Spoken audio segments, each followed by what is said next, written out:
आप लोगों को स्वागत है स्टूडेंट जीके जीएस में। और आज मैं आपको पढ़ाऊंगा स्पोर्ट एंड जीके स्पोर्ट का 14 महत्वपूर्ण क्वेश्चन आज पर यहाँ पे पढ़ाऊंगा। और अभी तक आप सब सब्सक्राइब नहीं किए हैं तो सब्सक्राइब कर लें। तो चलते हैं बिना देर किए हुए, हम क्वेश्चन बनाते हैं। आप सब आंसर दीजिएगा। स्पेलिंग पूरा स्पेलिंग भी मैं कर दिया हूँ, जिसको नहीं आता है और आता भी है तो आप यहाँ पे से स्पेलिंग कर सकते हैं पूरा। तो चलिए बिना देर किए हुए, 14 क्वेश्चन है, 14 क्वेश्चन अच्छा से बनाते हैं और समझते हुए और पूरा स्पेलिंग भी करेंगे। तो चलिए बिना रुके हुए पढ़ाते हैं। तो यहाँ पे देखिए फर्स्ट क्वेश्चन है कि सुल्तान अजलन शाह यानी कि सुल्तान अजलन शाह कब किस खेल से संबंधित है। आप सबको पता है तो कमेंट करिए, नहीं तो हम बताते हैं। ये सुल्तान अजलन शाह कब किस खेल से संबंधित है, तो हॉकी से संबंधित है। और कब ये हॉकी से संबंधित था, जो कि यहाँ पे एक्सप्लेन हम कर दिए। सुल्तान अजलन शाह हॉकी एक अंतर्राष्ट्रीय प्रतियोगिता है। इसकी शुरुआत यानी कि हॉकी का अजलन शाह ट्रॉफी का शुरुआत 1983 को हुआ था। यह मलेशिया में होता है और इसका नाम मलेशिया में 9th राज्य सुल्तान अजलन शाह के नाम से पर है, यानी समझ रहे हैं। और दूसरा देखिए, सचिन तेंदुलकर ने अपना 100वां शतक किसके खिलाफ बनाया था, यानी किसके खिलाफ सचिन तेंदुलकर अपना 100वां जिससे कि शतक बनाया था। तो आगे चलिए दिखाते हैं। तो यहाँ पे किसके खिलाफ बनाया था, तो बांग्लादेश के खिलाफ बनाया था। किसके खिलाफ बनाया था, तो बांग्लादेश के खिलाफ बनाया था। और यहाँ पे आंसर भी हम दे रखे हैं। आप सबको आंसर यहाँ से देख के भी कमेंट करना है तो देख कर करें, नहीं तो इतना है ना, आपको नहीं पता है तो ये क्वेश्चन यानी सचिन तेंदुलकर 100वां शतक कब बनाया, यानी कि एकदम प्लेन, यानी कि उतना नहीं, सचिन तेंदुलकर 100वां शतक जिससे शतक कब बनाया था। तो जिससे कि कब बनाया था, वो 2012 में बनाया था। और किसके खिलाफ बनाया था, तो बांग्लादेश के खिलाफ। बांग्लादेश, बस हो गया, यहाँ इतना शॉर्ट नोट्स है। तो इसका स्पेलिंग क्या है, देखिए सचिन तेंदुलकर अपना 100वां शतक एशिया कप 2012 बांग्लादेश के खिलाफ भारत में मैच 5वें विकेट के हार गया था, यानी कि भारत यह मैच हार गया था, तब पर भी यह सचिन तेंदुलकर अपना 100वां शतक लगाए थे। तो आगे चलते हैं तीसरा नंबर में आप सब देख, पहले पूरा कर लेते हैं। तीसरा नंबर में क्या है, आप सब पढ़िए इसे। एग्रीकल्चर शॉट किस खेल से संबंधित है। एग्रीकल्चर शॉट किस खेल से संबंधित है, तो एग्रीकल्चर शॉट क्रिकेट से संबंधित है। आप सबको पता है तो सही, अच्छी वाली बात है। नहीं पता है तो यहाँ पे देखिए क्रिकेट से संबंधित है। और आगे चलते हैं, पुलेला गोपीचंद का ये किताब है, लिखा हुआ है। तो आगे चलते हैं 5वां नंबर पर। यहाँ पे 5वां नंबर पर अब वो चौथा नंबर का पुलेला गोपीचंद भारत सॉरी, यहाँ पे थोड़ा सा थी हो रहा है, तो हम यहाँ पर देखें। तो गोपीचंद भारत के स्टार बैडमिंटन खिलाड़ी वे हैं। वे गोपीचंद अकादमी भी चलाते हैं, यानी कि अकादमी भी चलाते हैं। यानी 5वां है 2018 का राष्ट्रमंडल खेलों का आयोजन कहाँ किया गया था, आप सबको पता है तो अच्छी वाली बात है, नहीं तो हम बताते। ये ऑस्ट्रेलिया में हुआ था, ऑप्शन सी ऑस्ट्रेलिया में हुआ था। और यहाँ पे हम इस एक्सप्लेन कर रखे हैं 2018 का राष्ट्रमंडल खेल 4 अप्रैल 2018 से 15 अप्रैल 2018 तक ऑस्ट्रेलिया में आयोजित किया गया था। तो यहाँ पे एक्सप्लेन कर दे। छठा नंबर क्या है, चलिए दिखाते हैं। यहाँ पे हम दिखाते हैं जिसे छठा नंबर क्वेश्चन, स्वतंत्र भारत के लिए व्यक्तिगत रूप से पहला ओलंपिक पदक किसने लाया था, तो आप सब बताइए। हम 5 सेकंड का टाइम देते हैं, आप सब बताइए। आंसर भी देखकर बताना होगा तो आंसर देखकर बताएं, और लिखना याद करना जरूरी है। आंसर से खाली काम, हम इसलिए आंसर दे दिए थे कि यहाँ पे अच्छा होता है, एक्सप्लेन हम कर दिए तो सोचे कि आंसर भी दे देते हैं। यहाँ पे देखिए एक्सप्लेन किए ना, तो सोचे कि आंसर भी दे दें। तो इसका आंसर क्या है, तो केडी यादव थे। केडी यादव क्या चीज़ खेलते थे, तो यह कुश्ती खेलते थे, यानी कि कुश्ती में लाए थे, पदक लाए थे। यह कुश्ती केडी यादव कुश्ती खेलते थे, उसमें पदक लाए थे। और ऑस्ट्रेलियन में आप सबको दिखाते हैं क्या लिखा हुआ है। तो केडी यादव 1952 बावन के समय ओलंपिक के रेसलिंग यानी रेसलिंग में पदक लाए थे। आगे चलते हैं 7वां क्वेश्चन नंबर। तो आगे चलते हैं, यहाँ पे देखिए 7वां क्वेश्चन नंबर में क्या लिखा हुआ है।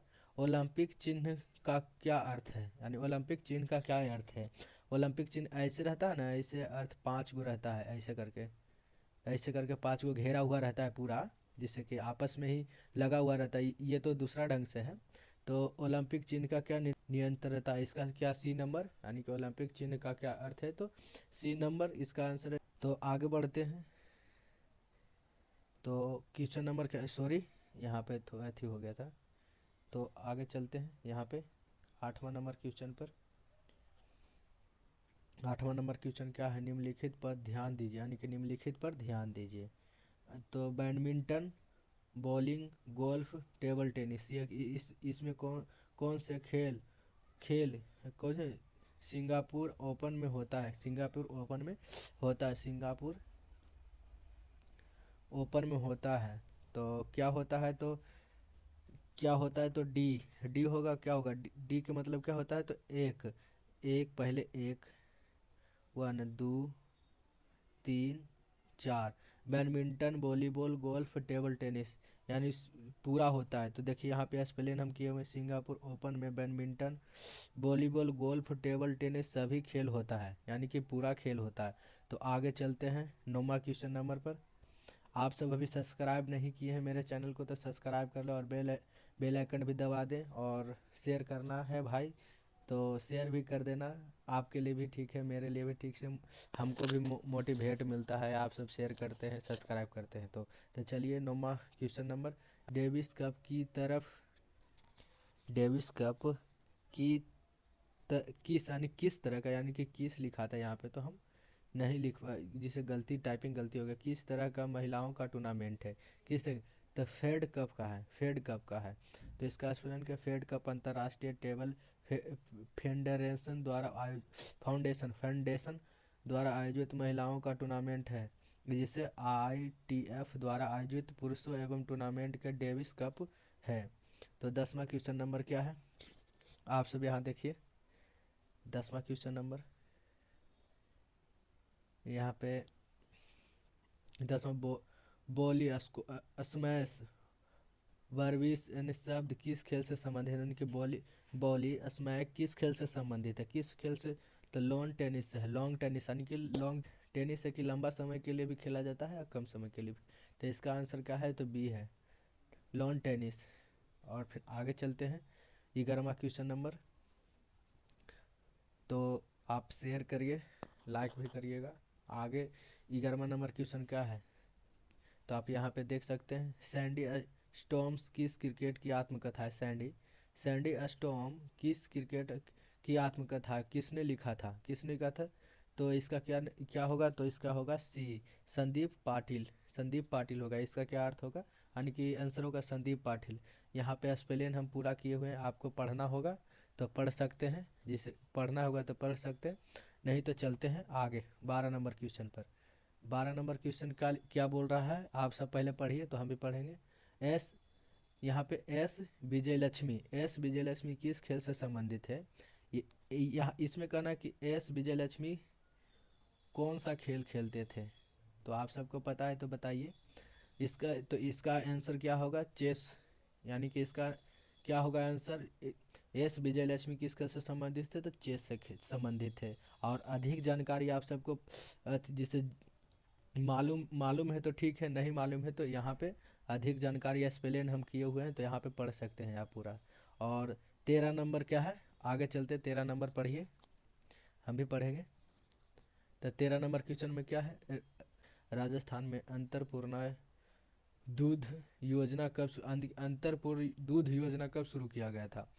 तो ये किया गया था 2 जुलाई 2018 को, सॉरी 2 जुलाई 2018 को ये चालू हुआ था। और ज़्यादा स्पेलिंग आप सबको, जैसे कि आप सबको ज़्यादा जानकारी इसके बारे में जानना है, तो यहाँ पे लिखा हुआ राजस्थान के अन्नपूर्णा दूध योजना 2 जुलाई 2018 में शुरू की गई थी। इस योजना के तहत कक्षा 1 से कक्षा 5 के तक के बच्चों, यानी कि बच्चों को, यानी कि एक सप्ताह में 3 दिन दिया जाता था। आपको जानकारी पूरा चाहिए तो यहाँ पर पढ़ लें। तो चलते हैं 14 नंबर क्वेश्चन पर। और यहाँ पर भाई जो नहीं आता है आपको बच्चों, जो तो हमसे बड़ा होंगे तो भाई बोल रहे हैं। हम बिहार से बिलोंग कर रहे हैं, इसलिए भाई हमको मुंह से आवाज़ निकल जाता है भाई। और आप सबको जो हमसे छोटा होंगे, जो बउआ हैं, बच्चा हैं, नुन्नू हैं, आप जो भी बिहार में ढेर सा बच्चा को बोला जाता है। तो 14 नंबर क्वेश्चन है, उत्तर प्रदेश के किस खिलाड़ी का संबंध निशानेबाजी से है? आप सब बताइए, आप सबको पता है तो इसका आंसर होगा मसूद बलीम। मसूद बलीम यानी कि बी नंबर। इसका क्या होगा? तो 14 का क्या होगा? तो बी नंबर होगा। तो चलिए आगे चलते हैं 15वां नंबर पर। तो भाई 15वां नंबर तो है नहीं, यहाँ पे हम 14 नंबर ही लेके आए थे। यहाँ पे हम 14 नंबर ही लेके आए थे, 14 क्वेश्चन लेके आए थे। और यहाँ पे हम 14 क्वेश्चन कंप्लीट कर दिए हैं। और आप सब आगे हम रोज़ दिन हम यानी कि डेली हम 14 क्वेश्चन लाएंगे। और आप सब सब्सक्राइब करिए और लाइक भी करिए और शेयर भी करिएगा। शेयर का चिन्ह ऐसे होता है। तो आप सबको हमारे साथ कैसा पढ़ के लगा, और हम आप सबको ऐसे ही पढ़ाते रहेंगे बच्चों। तो आप सब इसको एक बात और बोल देते हैं, जिससे कि कोई कोई भी, जिससे कि यहाँ पे देखिए, यहाँ पे हम यहाँ पे हम ये वाला बताएं कि 2 जुलाई 2018 को। तो इसको नहीं याद हो रहा है नहीं, तो यहाँ पे एक पेज है, जिसे सादा पेज ले लेना है, नहीं तो कैसे भी पेज। और उसको राजस्थान दूध योजना है ना, तो दूध यानी कि मिल्क योजना लिख लेना है। और कब हुआ था? तो 2 जुलाई 2018 को। और हफ्ता में 7 दिन में ये तीन दिन दिया जाता था। तो ऐसे करके इसको लिख लेना है। इसको लिख लेना, और कहीं भी जाना है नहीं तो इसको लेके जाना है। वॉक भी करना है तो लेके जाना है, सब चीज़ करना है तो इसको लेके जाना है। तो मिलते हैं अगले वीडियो में और अच्छे वीडियो में। तो आप सब हमको नहीं अब तक सब्सक्राइब किए मेरे चैनल को, तो सब्सक्राइब कर लें, लाइक कर लें और शेयर कर लें। तो मिलते हैं अगले वीडियो में।